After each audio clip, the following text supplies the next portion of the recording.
kalau gitu sekarang saya bukan juru bayar saja, saya akan masuk, saya akan lihat mereka jalankan apa enggak proyek-proyek yang diusulkan.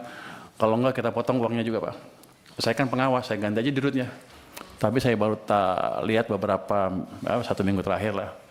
Ke depan saya akan percepat. Jangan sampai kita telat bayar lagi. Kalau bisa sebulan langsung bayar. Kenapa? Karena uang saya juga nganggur di BI itu. Kalau gitu kan masuk ke sistem cepat, mestinya Danantara harusnya lebih cerdas lagi. Kalau ketika mood saya seperti itu, langsung dia ngadap saya, minta apa. Ini kan enggak, dia ngadap Anda langsung kan, bapak-bapak, ibu-ibu. Padahal sama saya, teman, saya pengawas Danantara, awas besok. Kenapa mereka nggak ke saya? Lah ini kan penting Pak Menteri, ini jadi paten ini kan ini. Ini bagus gitu, ini bagus saya pikir kalau seperti ini. Tapi yang saya dia udah tahu saya punya uang banyak, saya baru taruh cuma 200, masih ada 250 lagi di sana. Kenapa dia nggak ke saya? Jadi pada dasarnya begitu masuk akal, kita akan ini cepatnya. Kita akan review proses yang tadi 3 bulan tadi, kelamaan menurut saya juga, yang memastikan bahwa program PSO kami tidak mengganggu cash flow dari perusahaan Pertamina dan PLN dan lain-lain. Tapi nanti saya lihat, kalau nggak untung juga awas. Kalau udah costnya diturunkan, jangan main-main mereka. Tapi yang tadi saya janji akan betulin tadi proses di sini kita akan percepat. Berapa lama Anda bisa betulin? Dulu itu setahun sekali Pak. Ya jangan setahun sekali lah. Dulu itu setahun sekali udah kita 3 bulan. Yang nentuin siapa? Kita perpres. Kita yang nentuin. Sebulan selesai ya? Sebulan selesai Pak.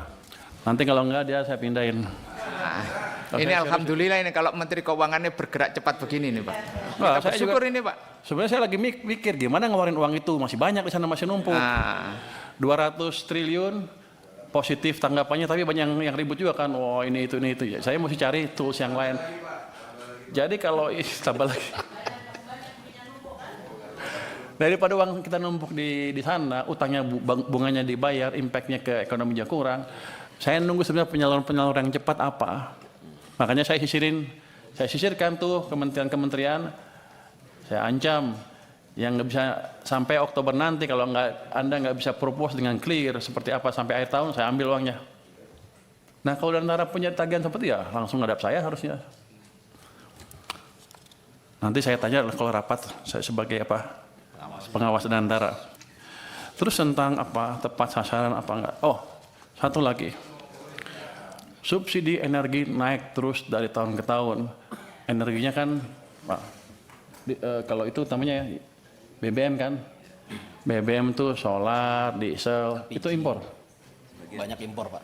Kita banyak impornya sampai puluhan miliar dolar setahun. Sudah berapa tahun kita mengalami hal tersebut? Sudah puluhan tahun kan? Kita pernah bangun kilang baru enggak? Enggak pernah. Sejak kritis sampai sekarang enggak pernah bangun kilang baru. Jadi nanti bapak-bapak kalau ibu-ibu ketemu Danantara lagi, minta Pertamina bangun kilang baru.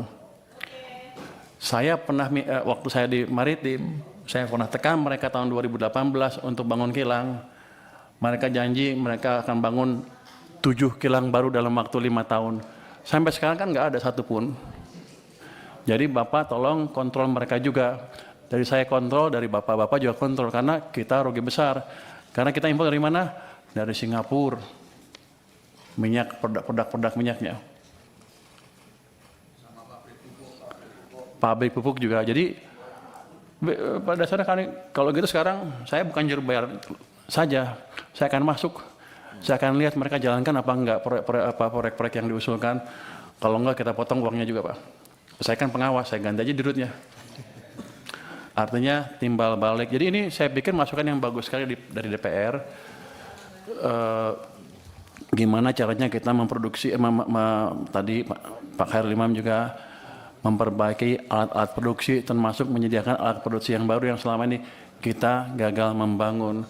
Jadi kilang itu bukan kita nggak bisa bikin atau kita nggak bisa bikin proyeknya, cuman Pertaminanya males-malesan aja. Saya pernah kasih ke mereka biar aja karena mereka jelek-jelekin saya kemarin kan. Saya pernah kasih tawaran ke mereka kalau nggak bisa bikin ya udah, ini ada investor dari Cina mau bangun kilang, Anda perlu beli 30 tahun, setelah 30 tahun Anda dapat kilangnya gratis. Pertamina bilang kami keberatan dengan usul tersebut karena kami sudah over capacity. Waktu itu saya kaget, over capacity apa? Kami sudah rencana bangun 7 kilang baru, satu pun nggak jadi kan? Mereka bilang, iya tapi ke depan akan jadi, sampai sekarang nggak jadi. Yang ada malah beberapa dibakar kan.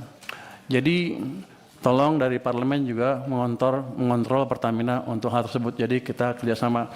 Tujuan kita sama sebetulnya mengurangi subsidi dan membuat subsidi yang ada pun lebih murah dan tepat sasaran. Jadi untuk subsidi gimana nature-nya? Subsidi sebetulnya kalau bisa nggak subsidi kan. Cuman karena ekonomi kita tumbuhnya nggak cukup bagus, masyarakat yang paling bawah belum bisa bertahan ketika harus menghadapi harga pasar. Dikeluarkan itu subsidi supaya mereka bisa hidup terus dan agak sejahtera lah ke depan. Tapi kunci utamanya adalah menciptakan pertumbuhan ekonomi yang lebih cepat. Jadi kita akan mencoba meningkatkan kesejahteraan semuanya sehingga mereka semua kuat pada satu titik, gak harus subsidi lagi.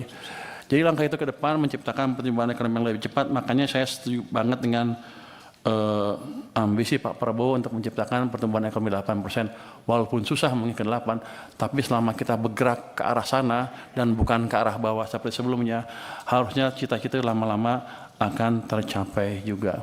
Jadi saya mohon Komisi 11 mendukung saya dalam hal itu, bersama-sama menciptakan tadi pertumbuhan ekonomi yang lebih cepat.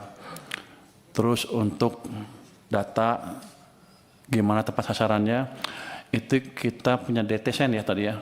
Ini sudah siap, sudah dipakai oleh Menteri Sosial ya, Kemensos, tapi belum dimanfaatkan oleh Menteri ESDM. Kami akan diskusi dengan mereka supaya mereka betul memakai data sen tersebut ke depan. Tapi sama juga, selama ini rupanya kita nggak bisa ngitung, nggak pernah monitor ya. Belum pernah survei dan sebagainya. Saya akan minta BPKP untuk mensurvei gimana pelaksanaan subsidi itu. Dan saya akan minta betul mereka jalankan, jadi kalau ada yang menyeleweng-nyeleweng, hati-hati aja nanti. Jadi selama ini rupanya belum dijalankan. Apa lagi?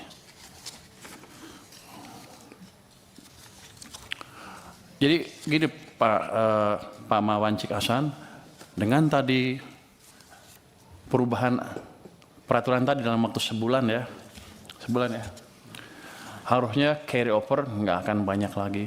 Mudah-mudahan paling mepet harusnya Januari bisa dibayar. Kalau mepet, kalau ada persiapan kan habisnya kan Desember kan nggak bisa langsung bayar kan, paling Januari harus dibayar. Jadi nggak lama-lama amat itu carry overnya. Saya pikir itu. Bapak mau cerita tentang bansos MBG. Oh, ada tadi, tapi bukan dengan subsidi itu. Ada tadi Pak Mas bahkan sudah jelaskan bahwa ada 1.300 triliun rupiah sudah langsung ke masyarakat.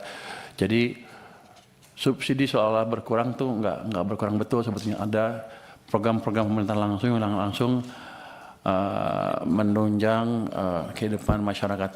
Ini tahun 2026 ini keluar tidak. Subsidi kompensasi energi belum sebenarnya tepat sasaran. Ini ada bansos 137,5 triliun, ada MBG 335 triliun, ada subsidi kompensasi energi 429,4 triliun. Jadi selain subsidi itu, let's say yang itu jangan hitung lagi kompensasi. Jadi ada 130 dan 335 triliun yang langsung disampaikan ke masyarakat. Nanti itu kalau yang atas tadi memang kurang, kita akan bisa tambah sesuai dengan kebutuhan. Jadi kami tidak pernah melupakan beban yang dihadapi oleh masyarakat, utamanya ketika ekonominya sulit seperti kemarin. Mudah-mudahan ke depan semuanya bisa membaik lagi.